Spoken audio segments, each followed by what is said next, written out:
Bienvenue dans la Batcave, votre source d'information pour les films de DC Comics. Vous savez, les films DC Comics, mais même DC Comics en général, c'est l'une de mes passions. Niveau des films, quand même avouer que comparé à Marvel, DC est un petit peu en deçà. Est-ce que c'est un petit peu en deçà parce que c'est mauvais? Ou est-ce que c'est un petit peu en deçà parce qu'on leur donne pas assez de place et surtout qu'on les dégomme avant même que les films y sortent? J'ai une petite idée là-dessus. On m'enlèvera pas de l'idée que je préfère autant un Joker un petit peu raté à la Jared Leto qui rigole comme une chèvre,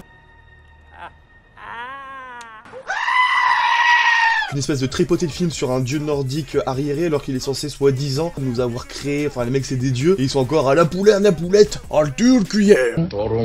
Donc aujourd'hui on va faire un petit tour un petit peu de tout ce qui s'est passé au niveau des sorties, des news sur les films de DC. Croyez-moi, pour ce premier numéro de la Batcave, il y a bien du gratiné. Déjà, pour commencer, on est obligé de parler de Shazam. Shazam qui est le nouveau super-héros de l'écurie DC qui vient de sortir. Pas encore eu la chance de voir ce film, mais une chose est sûre, c'est que dès que je peux, je fonce le voir. En tout cas, ce qui est sûr, c'est que le film propose déjà une approche assez différente de l'univers un petit peu sombre, que beaucoup critiquent, mais que moi j'ai adoré de Zack Snyder. Là, on n'est plus du tout dans cette optique-là, on est plutôt dans un truc, on va dire, un petit peu marrant. C'est un gamin dans un corps de bodybuilder, donc qui du coup va tout péter, parce que c'est un gosse. Je pense que bon, comme d'habitude, il va y avoir le poids des conséquences et tout qui vont arriver, et il va réapprendre à devenir... Il va pas réapprendre, du coup il va apprendre à devenir un super-héros. Et du coup, ça fait déjà une semaine que le film est sorti, et on en est déjà à 160 millions de dollars. 160 millions de dollars, c'est pas ouf. Disons que c'est peut-être l'un des plus faibles, si je dis pas une bêtise, de tous les films DC qui sont sortis jusqu'à présent. Mais par contre, le budget de Shazam, c'était pas le budget de Batman contre Superman, si tu veux. Certes, quand tu entends ce terme-là, peut-être que c'est petit, mais pour son niveau, c'est pas mal, c'est pas mal. Parce que je crois que, si je ne dis pas de bêtises, il a fait 57 millions, je crois, de dollars juste en Amérique. Donc autant dire que, en vrai, Shazam a réussi son pari. Il est surtout pas très connu en France, faut quand même dire ce qu'il est. Dans les dessins animés ou autres, t'as pas vu un film Shazam. Déjà, tu vois pas beaucoup de dessins animés DC à la télé. Alors en plus sur Shazam, t'en as pas vu. Donc bref, c'est pas trop mal. Moi j'ai hâte d'aller voir, parce que Zachary Levi, c'est un acteur que j'aime bien. Je trouve qu'il a une bonne tête, il a un bon charisme. Puis pendant toute la campagne promo, il était super marrant. Y a pas de raison, c'est forcément cool. You have super strength. Can you fly? If I quit your BM, I still rap Mercedes. If I quit this season, I still be the greatest. You okay? Why are you talking?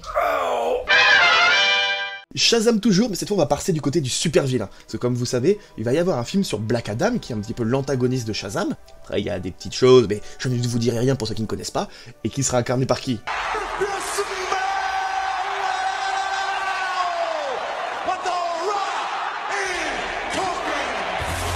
Il a fait une petite vidéo, il nous annonce une date de tournage prévue à l'année prochaine. Black Adam is an anti-hero or villain who I cannot wait to play. I've been developing this and it's been with me in my DNA for over 10 years now.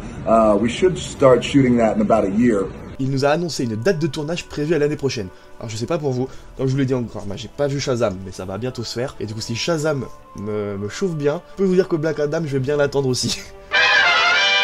En intro, je voulais parler de Suicide Squad. Suicide Squad 2 est bel et bien en chantier. Et un jour, on nous dit, oui, ça va être une suite. Oui, ça va être un reboot. Eh ben alors moi, je pense que les news que l'on a eues, Suicide Squad 2 ne sera pas du tout un reboot, mais bel et bien une suite. Que l'actrice qui joue Amanda Waller est de retour. L'acteur, qui était très bon en plus, qui jouait Boomerang, est de retour. Potentiellement Harley, ne m'étonnerait pas qu'ils la remettent. Donc, à mon avis, si on reboot tout. On garde pas les mêmes acteurs. Sinon, il n'y a aucun intérêt à rebooter. Je pense qu'on est en droit d'attendre une petite suite. Il y a James Gunn aux commandes déjà. Ce qui est sûr, c'est qu'on peut enlever le Joker de Jared Leto. Joker qui aurait mérité d'être un petit peu, comment dirais-je, mieux traité. James Gunn, qui n'aime pas trop Jared Leto, il semblerait, vu certains tweets qui avaient été faits il y a plusieurs années, où il insinue carrément que Jared Leto était un pédophile. À mon avis, du coup, dans Suicide Squad 2, Jared Leto, on peut l'enlever. Comme là, il est parti chez Marvel pour faire le vampire Morbius, peut-être très peu de chances qu'on le revoie. C'est dommage, il aurait peut-être pu être mieux foutu que ça. Joker encore, parce que la bande-annonce, je sais pas si vous l'avez vu, du nouveau Joker fait par Todd Phillips, celui qui a fait Very Bad Trip, elle est sortie. Oh là là, ce trailer les amis, ce trailer. On est devant, entre guillemets, une sorte de film d'auteur du Joker. Pour ceux qui savent pas déjà, oui, le Joker, normalement, faut pas l'humaniser, blablabla. Tu te tais. Il y a 3 Jokers dans l'univers de DC, pire, hein, s'en fera un parti derrière des 3, et puis basta. L'acteur Joaquin Phoenix est juste l'un des meilleurs acteurs de notre génération, déjà. Enfin, de notre génération. À l'heure actuelle encore, même à l'époque...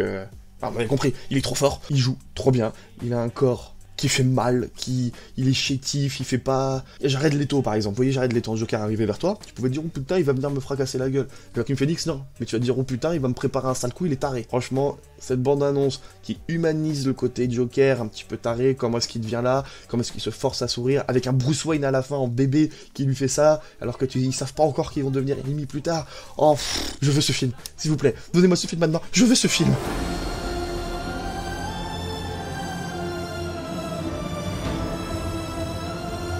Gotham's lost its way. What kind of coward would do something that cold-blooded? Someone who hides behind a mask.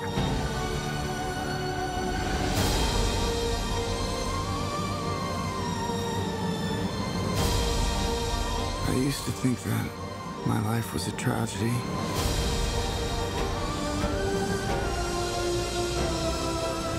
But now I realize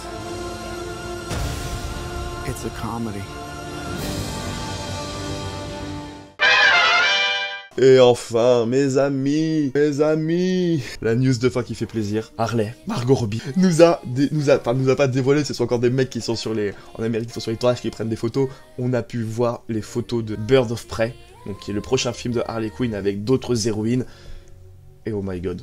Encore une fois sur les costumes, on va être sur un truc très pulp, très pétillant, à la fois un peu irrévérencieux, il y a des doigts dessus, des trucs comme ça, c'est pas mal. Mais alors moi j'attends de voir les critiques, parce que oui, on vous a vu devant Suicide Squad les mecs, genre, oui, Harley normalement elle n'est pas comme ça, elle ne fait pas ceci, elle ne fait pas cela. Quand tu regardes les photos, tu vois quoi? Tu vois Harley qui fait du roller, Harley qui a une marmotte, ou je sais plus ce que c'est, un castor je crois, bref, un animal empaillé sous son bras, Harley qui a l'air d'être dans une ville en dehors de Gotham, un petit peu peut-être à la Coney Island, on est potentiellement sur une adaptation assez libre de l'univers Harley Quinn en comics. Et l'univers Harley Quinn en comics, ça va bien au-delà de ce que tout le monde connaît d'Harley. La plupart des gens connaissent Harley avec la série animée Batman, où c'est genre une petite fille un petit peu fragile qui se fait manipuler par le Joker. C'est plus trop ça maintenant, hein. Elle mène sa vie, elle a un gang, elle gère contre des zombies, elle a un balle d'animaux, son but dans la vie c'est d'aller acheter des croquettes pour nourrir ses chiens, et puis de temps en temps elle va rencontrer des mecs qui vont lui casser les pieds, donc du coup elle va les défoncer. Enfin, voilà, c'est un truc un peu what the fuck, très léger. On est assez proche dans le délire, en termes de comics en tout cas, du Deadpool. Si vous voulez. Harley est un petit peu la Deadpool de DC en comics, je trouve. Il y a un petit aspect un petit peu révérencieux, un petit peu de temps en temps ça va te parler à un peu briser le quatrième mur sur une ou deux cases, histoire de... C'est assez délirant, et surtout c'est assez mignon. On est sur un comics que tout le monde peut lire, il y a un petit peu de sang, il y a un petit peu de meurtre, oui, mais c'est surtout drôle.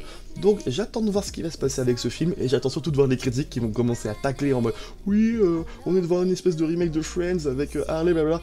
Tais-toi. Voilà, c'était tout pour ce premier épisode de la Batcave. Hein, on a revu un petit peu les news qui sont sorties à gauche à droite. Vous me dites ce que vous en pensez, si vous aimez bien ce format, si vous en voulez d'autres. Peut-être qu'on peut même étendre la Batcave et faire un truc un peu plus général sur d'autres trucs. On peut parler de Marvel et tout, même si on n'a pas grand chose à dire, parce qu'au final, à part les Avengers et le Spider-Man, hein.